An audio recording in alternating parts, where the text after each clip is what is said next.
قضية النهاردة حصلت من قرن وربع تقريباً، وعلى مرور السنين اللي فاتوا اتحكت القضية دي كتير مع اختلاف الأقاويل. بس التفاصيل اللي أنا هحكيها النهاردة دي اللي اتنشرت في صحيفة شيكاغو ترابيون سنة 1907. قضيتي حصلت على شاطئ من شواطئ مومباي بالهند. يقال إن الجريمة اللي حصلت هناك اتسببت في لعنة السفينة اللي بيشتغل عليها الجاني. إيه اللي حصل في القضية دي من البداية؟ ده اللي هنعرفه مع بعض وإحنا بنحكي تفاصيل قضيتنا. وقبل ما نبدأ نوروني بالاشتراك في القناة وصلوا على النبي في كومنت واستعدوا لتفاصيل القضية.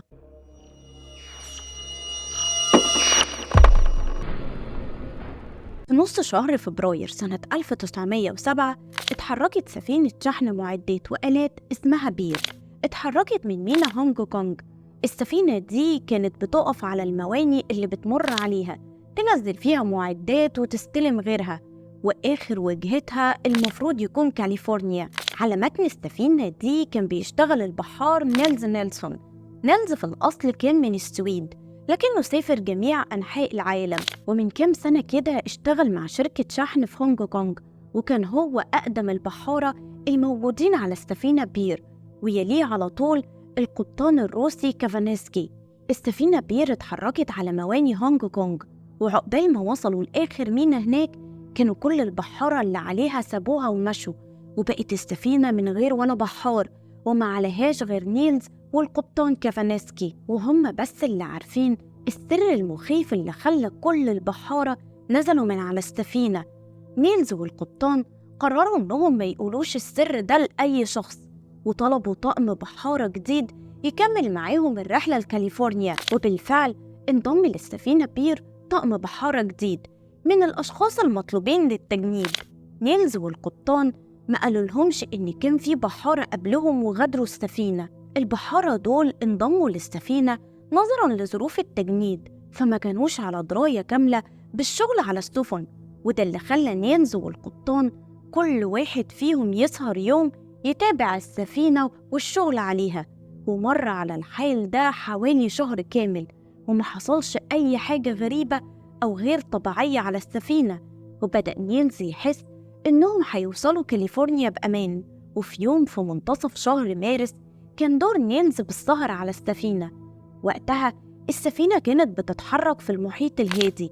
وقف نيلز يبص للمية حواليه من كل اتجاه، وكان خايف للعنة اللي في السفينة تظهر تاني والبحارة يعرفوا السر. في اللحظة دي صحى واحد من البحارة وسأل نيلز على سبب سهره هو والقبطان كل ليلة، مع إنهم بقالهم شهر على السفينة والمفروض إنهم عرفوا نظام الشغل.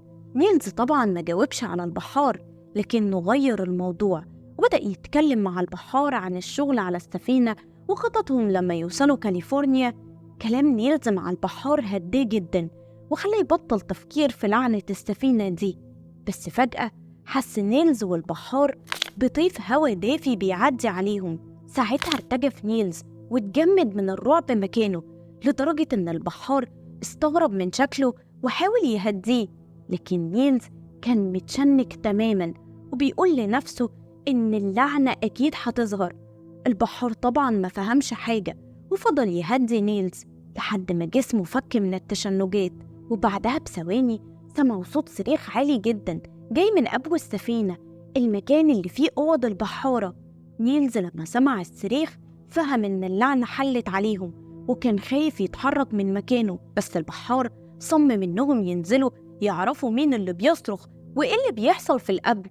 وبالفعل نزل نيلز مع البحار للأبو، ووصلوا لأوضة كان فيها 2 بحارة بيصرخوا بأعلى صوتهم. ورغم إنهم كانوا فايقين إلا إنهم كانوا فاقدين تماماً السيطرة على جسمهم. البحار في اللحظة دي خاف وسأل نيلز عن سبب اللي بيحصل ده. نيلز قاله إنهم لازم ياخدوا ال2 البحارة دول ويحبسوهم قبل ما ينقلوا العدوى لباقي الطاقم، وطلب منه يساعده. حاول نيلز في الوقت ده إنه يفهم البحار إن ده مرض بيجي في البحر أو على السفينة أو أي حاجة شبه كده، وده علشان ما يخليهوش يفكر في أي حاجة مش طبيعية. البحار ساعتها كان خايف جدا ومش فاهم أي حاجة، وما كانش قدامه حل غير إنه يساعد نيلز وينقلوا ال2 البحارة دول لأوضة شبه السجن موجودة برضه في القبر. والصدمة بقى بالنسبة لهم إنهم أول ما قفلوا باب الأوضة على الاتنين البحارة اللي كانوا بيصرخوا، سمعوا صوت صريخ عالي جدا بيدوي في الجو، وكل البحارة اللي على السفينة بقوا بيصرخوا بما فيهم القبطان. وخلال دقايق معدودة وقبل ما البحار اللي مع نيلز يستوعب إيه اللي بيحصل، حصلت فوضى كبيرة، وكل البحارة بقوا بيخرجوا وهم بيصرخوا وطلعوا لسطح السفينة. والبحار محسش بنفسه غير وهو بيصرخ هو كمان. نيلز وهو بيحكي القصة دي قال إنه ساعتها حس بشيء قوي موجود في جسمه وكأنه بيضغط على صدره، وصرخ هو كمان بأعلى صوته وما كانش قادر يسكت. ومع إنه كان بيصرخ بشكل هستيري إلا إنه كان فايق وواعي للي بيحصل حواليه، وشاف البحارة وهم بيضربوا نفسهم وبيخربشوا وشهم علشان يمنعوا نفسهم من الصريخ.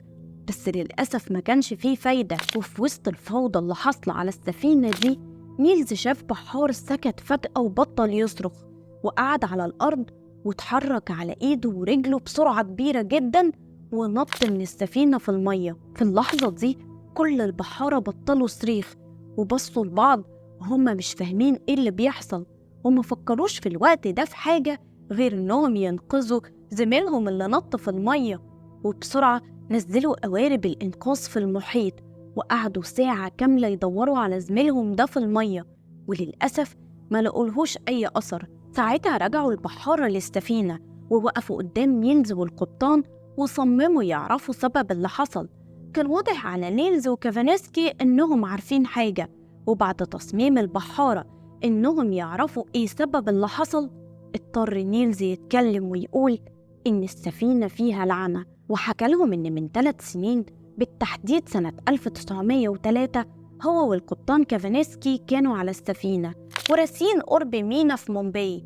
وفي اليوم ده مجموعة من البحارة وظابط قرروا يروحوا لشاطئ المينا ويسهروا هناك، وبالفعل أخدوا قارب إنقاذ وراحوا قضوا الليل على الشاطئ. ولما رجعوا البحارة قالوا إن الظابط قتل شخص على الشاطئ. الظابط ما كانش مهتم إنه قتل شخص، بالعكس فضل يضحك ويتريق على اللي حصل ويقول كمان نكت، واعتبر إن الشخص اللي قتله ملهوش أي قيمة. وتاني يوم بالليل البحارة حسوا بطيف هوا دافي عدى عليهم، وبعدها كل اللي على السفينة فضل يصرخ، وواحد منهم رمى نفسه في المية. ومن ساعتها واللعنة دي لازمت السفينة.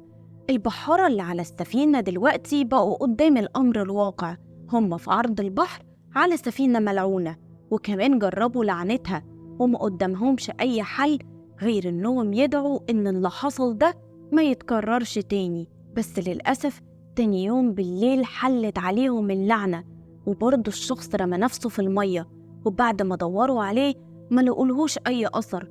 الوضع ده اتكرر تالت يوم، وفي رابع يوم وقت صريخ البحارة القبطان كافانسكي ما قدرش يتحمل وطلع مسدسه وموت نفسه.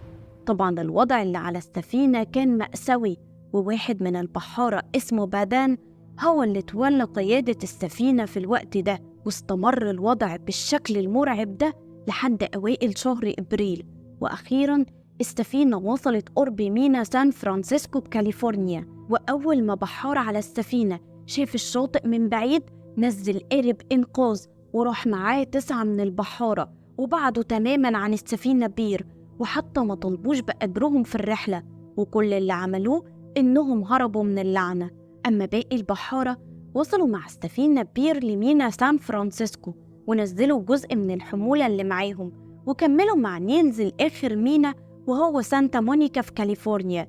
المسافة ما بين سان فرانسيسكو وسانتا مونيكا ما كانتش كبيرة، وعلى الرغم من كده اللعنة اتجددت تاني، والمرة دي طباخ السفينة بير هو اللي رمى نفسه في المية، وده كان آخر واحد يموت على السفينة قبل ما توصل لمينا سانتا مونيكا بكاليفورنيا. وأول ما رست السفينة هناك ونزل نيلز كل الحمولة اللي فيها قرر ما يركبهاش تاني، وطبعا البحارة اتخلوا عن السفينة وسابوها هناك.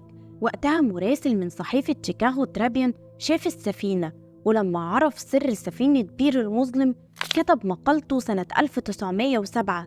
لعنة السفينة بير تسببت في موت 23 بحار، 20 منهم نطوا في المية بعد الصريخ الهستيري، و3 ماتوا بسبب الصدمة ونهوا حياتهم زي القبطان.